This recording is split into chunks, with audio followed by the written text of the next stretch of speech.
Hi, neighbors. Welcome to Season 4 of the Stoners Nextdoor, coming to you live from Cell Block C with inmate Aaron and inmate Maul.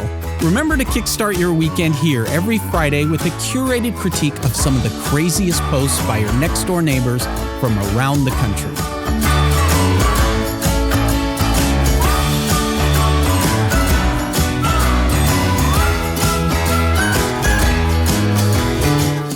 This is Aaron. And I'm Maul.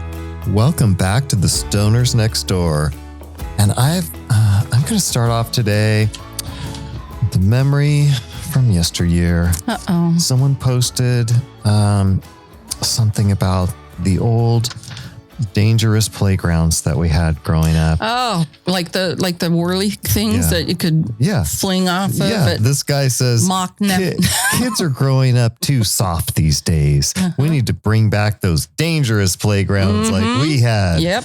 And, gravel, kids, gravel. Surprisingly, an admin turned off commenting, but not before a certain number of comments were added. 320. Don says, I did hide the fact that I broke my arm in two places falling off one of these high slides when I was 4 because I wanted to keep playing with my cousins on the Who hasn't? I got the wind knocked out of me falling off the top of one of those mothers. And Mercedes says, if we had universal health care, I wouldn't be so down on this post, but at $3,000 a visit, I really can't afford all the stitches that we need after visiting. True that. That's exactly it. That would be an awesome poll. Like someone in the science field, there's somebody who thinks up something. Someone should be comparing the amount of scars we had to these from playgrounds. Right. In the 70s and 80s. To these fluffernutters that are being raised right now. Yeah.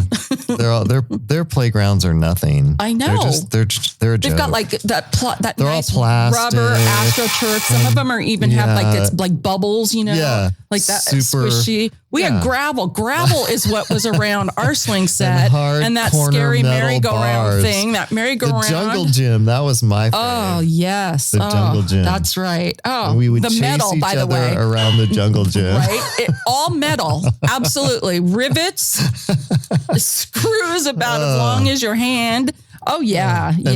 But here's the one. And the monkey bars. You were talking about the spinning thing. Yeah, merry-go-round. Hold on.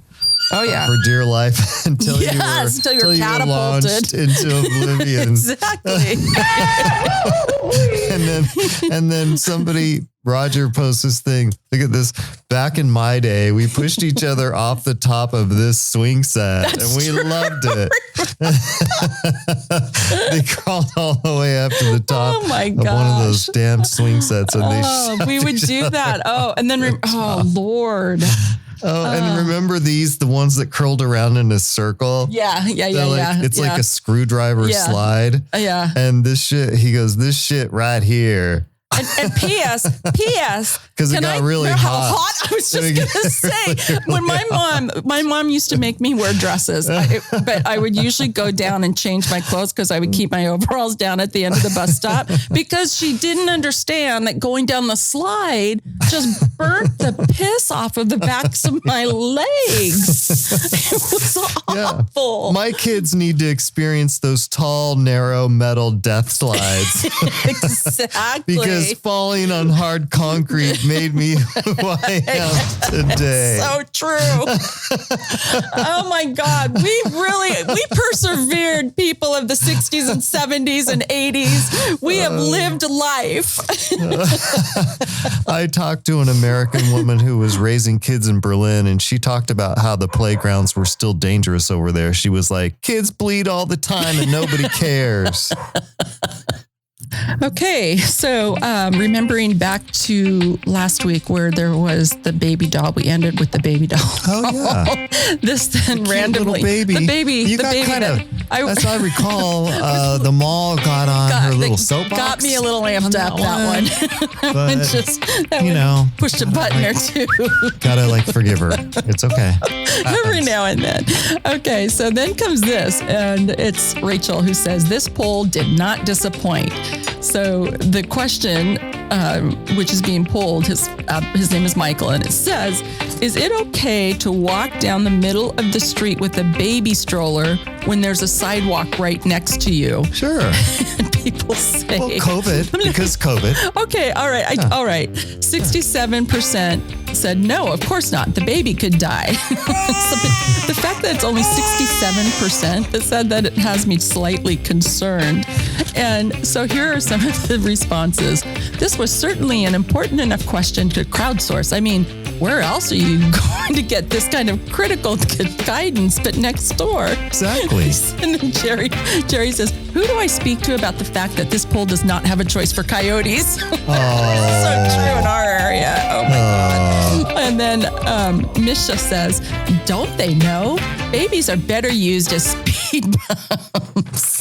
Yeah. I think she might have lived in that house from the last post, from last week's post. Yeah. So I've got one from the food and vegetable aisle. It says, Dana posted this picture of a cabbage that was laying on a street or a sidewalk. Oh my God, another vegetable on the sidewalk. Meter. Oh, I thought you were going to say watermelon. And it was in San Francisco. And someone says, "Free cabbage, looks to be in good shape, possible dinner item." And Henry says, "Never eat cabbage that touched the ground." Aaron says, "Do you have more pictures? Do you deliver? And how much?" And Emmy says, "That's a wild cabbage. Do not attempt to take it home. It belongs to the woods." That's a good one. Mark says, "Why is this cabbage on the road and not on the curb? I'm pretty sure there's an ordinance against this." Maria says, "Oh, road cabbage, just like Mom used to make." Mercedes said, "It fell off the truck yesterday. That poor cabbage has no idea what's going to happen to it now that it's in San Francisco." Hello, Frisco. I cannot. She says also, "Do you have a banana for scale? I'm not sure of the size of this cabbage." Oh, God. And Myra.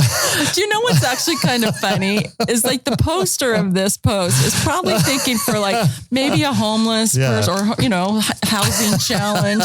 Like they go to Nextdoor. It's not like they don't give it away. They don't already go to your garbage cans or anything. They check their Nextdoor account to see like where their tents are. Myra, and stuff. Deidre says, "Why did the cabbage cross the road?" And Myra said, "Did you check it for a chip? Take it to your local farmer's market and they can check to see if it's run away from home." That's good. Oh God. Okay. I just randomly pulled one out of the animals and insects file. And this is almost, I don't know if I'm going to make it through this.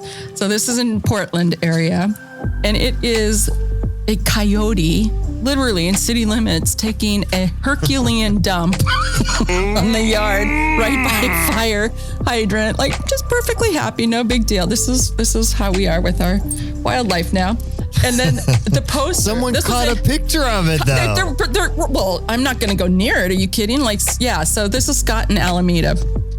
And that's our neighborhood. I know it is. And so he says, "I really hope they don't leave it there or just throw it in someone else's trash can," which is the biggest complaint of all of the dog crap. That coyote, doesn't he know what to do? And then Suzanne says, "Please, people, for the love of God, clean up after your coyotes." And love that coyote are able to thrive here in an unrelated manner. There sure are a lot of missing cats. Oh my God. And then, because coyote, they got a coyote. They got a coyote. Coyote's got a coyote for sure. Then Christine says, "Those cats choose to leave the city because they disagree with our ineffective form of government." And then, where is that coyote's owner? It's never on a leash. I mean, it is in kind of total funny. Violation. Right, exactly. But you know what's kind of, 1160. It is kind of funny that we are now for sure. Well, up in Morgan City, we are 1,000%. We're dealing with bobcats. And this is from the grocery aisle. So I just went to Publix to get groceries. A bottle of wine was part of my order. I was asked for my ID and the cashier said they had to enter my date of birth in order to purchase the wine. I am well over 21. This is way too big brother for me. I will not be purchasing wine from Publix anymore. Jeez. Really? And then Aaron says, no one else has your same birthday. Big Brother will be able to track you just from your date of birth. Exactly. Mel says, I was carded buying Gugon at the same store I bought wine without me asking for ID. Patty says, good God, the next thing you know, police will want to see your driver's license when you get pulled over. What is this world coming to? Right. And she was probably like, what, 24? Yeah. Timothy says, someone seems a little self-conscious purchasing their 18th bottle of Chardonnay for the week. And Paula says, we all know it was a box of wine and not a bottle. Right. And Mercedes says, look at how you distance yourself from your drinking with that passive voice. A bottle of wine was part of the order, said no decent lush ever. I like that one. And Cindy said, be sure to strain your wine before you drink it because Big Brother is microchipping it now. And then wouldn't you just love to be with someone like who's super high and anti everything and do that? And like, hey, did you read? As soon as you touch the foil on that. Steve says, no, this is for real. I got ID'd buying wine and the police showed up at my house wanting to know if I was having it with red meat or fish. Naturally, I lawyered up. That's good. That's good. That's cute. Oh my goodness. All right. Do you have a cold read? I do. Yeah. Okay. I do. Yeah. All right. Here we go. Okay. So I should describe the. Oh, come on. Yeah, people. I know. People. That's a real thing. Someone put that. Can't be. Someone put that out in front of their house. What does it say, Mom? I'll do it. Do you want me to read? I'll read it. Someone's asking the question. No, it's a happy Isn't it a happy birthday thing or something? Okay, it says menstruation celebration. It's a celebration of menstruation. And so, I never even thought of this possibly being a thing until I saw this, though. But these people say it is. That's Keep just going. stupid. It's, No. Well, it's a new thing then. Okay, well, it's like, okay. Yeah, read it. I mean, shoot, I didn't even know about periods until my first pregnancy. All right. Someone says, Steve says, for when you really don't want a kid. Myra comes up with, who's coming to my menopause anniversary blowout. These are so crazy. Adam says, none of you buzzkills are invited to my prostate exam reveal party. And you want me to use 2 fingers. That might be my favorite. Yeah. Tyler might be good too. This one's pretty good too. This is from Tyler. Yeah. I know I've celebrated plenty of menstruations in my day. Way to go, Tyler. Oh, Tyler. I love You frat boy. Tyler, you. who was also not the peeping Tom. Yeah, exactly. That was precious. Yeah. I love All right. Well, that's it for this week's edition of the Stoners Nextdoor. This is Aaron. And I'm Mal. Until next week. From Cell Block C.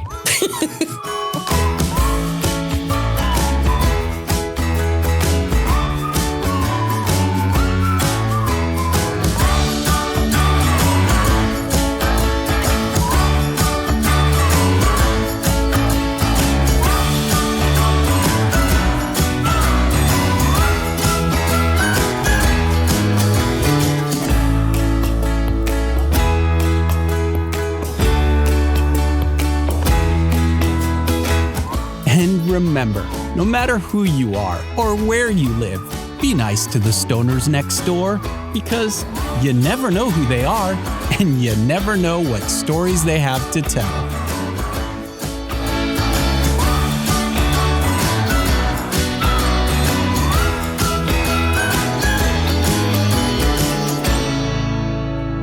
The Stoners Next Door is a production of Aaron Douglas Enterprises, LLC.